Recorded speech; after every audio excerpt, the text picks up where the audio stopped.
Hello friends, बहुत बहुत स्वागत है आज के इस सत्र में आप सभी का।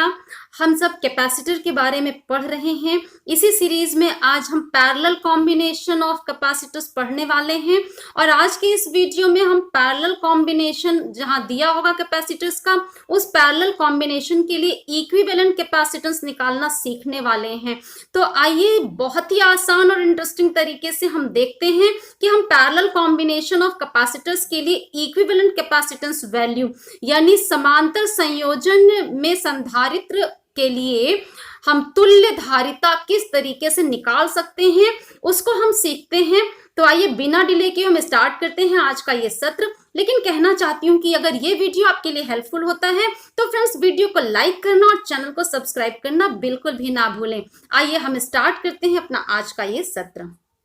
जैसा कि आप देख रहे हैं स्क्रीन पर आपको दिख रहा है एक पैरेलल कॉम्बिनेशन, ठीक है। इसी पैरेलल कॉम्बिनेशन के लिए हम इक्विवेलेंट कैपेसिटेंस निकालने वाले हैं। तो फ्रेंड्स, जब पैरेलल कॉम्बिनेशन आप देख रहे हैं तो रेजिस्टेंस वाला आप इसी चैनल पे पढ़ चुके हैं पैरेलल कॉम्बिनेशन, या हो सकता है प्रीवियस क्लासेस में आपने पढ़ा हो। हम ये मान के चल रहे हैं कि रेजिस्टेंस का पैरेलल कॉम्बिनेशन आपने देखा है। तो पैरेलल का मतलब क्या, टू गिवन पॉइंट्स के बीच में, है ना। हम क्या करते हैं, टू गिवन पॉइंट्स के बीच में, मान लीजिए एक ये पॉइंट है, दूसरा ये पॉइंट है। अब इसके बीच में एक ये हमने रेजिस्टेंस जोड़ा, दूसरा ये रेजिस्टेंस जोड़ा। जितनों को पैरेलल में कनेक्ट करना होता है यानी उन सबको हम गिवन पॉइंट्स के बीच ही जोड़ते चले जाते हैं। एक ये पॉइंट, दूसरा ये पॉइंट। बिल्कुल यही चीज हमें पैरेलल कॉम्बिनेशन ऑफ कैपेसिटर में भी करना है। कैपेसिटर का सिंबल तो पिछले वीडियोस में कई बार हम बार बार इस चीज को बात कर चुके हैं, तो सिंबल देखते ही आप पहचान गए होंगे कि ये एक कैपेसिटर है, ये दूसरा कैपेसिटर, ये तीसरा कैपेसिटर है, ठीक है।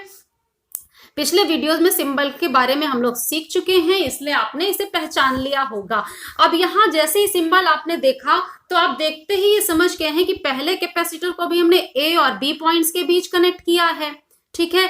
इसी तरीके से हमने दूसरे कैपेसिटर को भी ए पॉइंट और बी पॉइंट के बीच कनेक्ट किया है।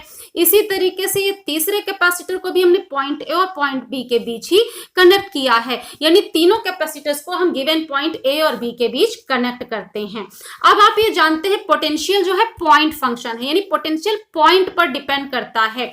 तो इस पॉइंट और इस पॉइंट का अपना कुछ पोटेंशियल होगा। मान लीजिए इसे VA कहते हैं तो इसे हम VB कह सकते हैं। इसका मतलब इन दोनों के बीच कुछ फिक्स पोटेंशियल डिफरेंस होगा, ठीक है। तो चूंकि पॉइंट A और B फिक्स है तो उनके बीच का पोटेंशियल डिफरेंस भी फिक्स होगा। तो इसका मतलब क्या है कि पहला कैपेसिटर के क्रॉस जो पोटेंशियल डिफरेंस है V, वही दूसरे कैपेसिटर के क्रॉस भी पोटेंशियल डिफरेंस होगा V, वही तीसरे कैपेसिटर के क्रॉस भी पोटेंशियल डिफरेंस होगा V। यानी तीनों कैपेसिटर के एक क्रॉस यहां पर सेम पोटेंशियल डिफरेंस है। अब आप जो सीरीज कॉम्बिनेशन इसके पहले वीडियोस में हम लोगों ने स्टडी किया है वहां से कंपेयर करके पढ़िएगा जिससे आपको कंफ्यूजन ना हो। सीरीज में क्या सेम था, जब आप सीरीज में कैपेसिटर को जोड़ते हैं तो वहां जो पहली प्लेट को हमने चार्ज दिया था प्लस क्यू, है ना, तो माइनस क्यू दूसरी प्लेट पर था। अब जो दूसरा कैपेसिटर है उसमें भी प्लस क्यू पहली प्लेट पर, दूसरी प्लेट पर माइनस क्यू ही था, है ना। इसी तरीके से जो तीसरा कैपेसिटर है उसकी भी पहली प्लेट पर प्लस क्यू और दूसरी प्लेट पर माइनस क्यू ही था। यानी चार्ज सेम मिल रहा था इन कैपेसिटर्स की जो रिलेटिव प्लेट्स हैं उन पर, ठीक है, करस्पॉन्डिंग प्लेट्स पर। लेकिन यहाँ क्या है, यहाँ हर कैपेसिटर की देखिए पहली जो प्लेट्स है, पहली प्लेट पर जितना चार्ज है उतना ही नेगेटिव चार्ज दूसरी प्लेट पर होगा। लेकिन अलग अलग कैपेसिटर में देखिए अलग अलग अमाउंट ऑफ चार्ज है, यानी पहले कैपेसिटर की पहली प्लेट पर प्लस क्यू तो दूसरे कैपेसिटर की पहली प्लेट पर पहली कैपेसिटर की पहली प्लेट पर प्लस Q1, दूसरे कैपेसिटर की पहली प्लेट पर प्लस Q2 और तीसरे कैपेसिटर की पहली प्लेट पर प्लस Q3 चार्ज है, ठीक है। कैपेसिटेंस वैल्यू कैपेसिटर की अलग अलग होगी, तो पहले कैपेसिटर की C1, दूसरे की C2 और तीसरे की है C3, ठीक है। यानी सेम क्या हुआ, इनके क्रॉस पोटेंशियल डिफरेंस सेम है, ये आपने यहाँ पे नोटिस कर लिया, ठीक है। तीनों कैपेसिटर या तीन से ज्यादा भी हम पैरेलल में कनेक्ट करते तो सभी के एक क्रॉस पोटेंशियल डिफरेंस सेम आएगा। अब अगर इस कंडीशन को हम यहाँ यूज करें और आपने पढ़ रखा है जो जनरल फॉर्मूला होता है किसी गिवन कैपेसिटर की कैपेसिटेंस का, मान लीजिए ये कैपेसिटर आपको दिया गया है जिसकी कैपेसिटेंस है C प्लस क्यू, पहली प्लेट पर चार्ज दिया, दूसरी पे आ जाएगा माइनस क्यू, और अगर पोटेंशियल डिफरेंस V आता है तो आप जानते हैं C is equal to Q upon V, है ना, इस केस के लिए। ओके, तो अगर यही फॉर्मूला हम यहाँ इन तीनों कैपेसिटर्स की लेके करके यूज करें तो पहले कैपेसिटर में क्या आएगा, C1 is equal to Q1 upon V, दूसरी कैपेसिटर में C2 is equal to Q2 upon V, तीसरी कैपेसिटर में C3 is equal to Q3 upon V। Okay, ये फॉर्मूला आएगा। लेकिन देखिए Q1 चार्ज इधर गया, Q2 चार्ज इधर गया और Q3 चार्ज इधर गया, कहां से, पॉइंट A से, है ना। तो अगर आपसे पूछें कि टोटल कितना चार्ज दिया गया है ना, तो टोटल कितना चार्ज दिया गया, इसके लिए आप क्या लिखेंगे, Q is equal to Q1 plus Q2 plus Q3, है ना। जो पॉइंट A से टोटल चार्ज गया वो हम इतना लिख सकते हैं, ठीक है। अब जो अभी हम लोगों ने निकाला था यहां से देखिए Q1 की वैल्यू इस फर्स्ट इक्वेशन से निकालें तो आएगी C1 इंटू V, ये क्रॉस मल्टीप्लाई करेंगे आप C1 इंटू V। इसी तरह Q2 की वैल्यू निकालेंगे तो आएगा C2 इंटू V। इसी तरीके से Q3 की वैल्यू निकालेंगे तो आएगा C3 इंटू V, है ना। तो ये चीज हम यहाँ पे यूज करेंगे, यानी Q1 के लिए C1 इंटू V यहाँ पे लिख लेंगे, C1 into V plus C2 into V plus C3 into V। तो देखते ही आपको पता चल गया, V को कॉमन ले सकते हैं, C1 plus C2 plus C3 और V से डिवाइड कर दीजिए बोथ साइड, तो आपको क्या मिलेगा, Q upon V is equal to C1 plus C2 plus C3, इतना मिल गया हमें। अब यहां से देखिए जैसा सीरीज कॉम्बिनेशन में किया था वैसा ही हम ये पैरेलल कॉम्बिनेशन में पहला कैपेसिटर, ये हमारा दूसरा कैपेसिटर, ठीक है, और ये हमारा तीसरा कैपेसिटर, ठीक है, इसको अगर हम एक बॉक्स में बंद हुआ मान लें, यानी आपको नहीं पता है कि इसके अंदर तीन कैपेसिटर्स को हमने पैरेलल में जोड़ा हुआ है, और आप ऐसे मान के चले कि इसके अंदर सिंगल एक कैपेसिटर है बॉक्स के अंदर जो कि सेम इफेक्ट देता है जो तीनों मिल करके दे रहे थे, है ना। तो पॉइंट्स के बीच का जो पोटेंशियल डिफरेंस है वो तो था V, तो इसके क्रॉस भी पोटेंशियल डिफरेंस हम मानेंगे V, ठीक है। अब कैपेसिटेंस तो अलग अलग थी, C1 C2 C3, हम मान लेते हैं जो सिंगल कैपेसिटर जो कि इन तीनों का जो कॉम्बिनेशन हमें इफेक्ट दे रहा था वो अकेले ही सिंगल वही इफेक्ट दे रहा है, हम मानते हैं इसकी कैपेसिटेंस वैल्यू है C।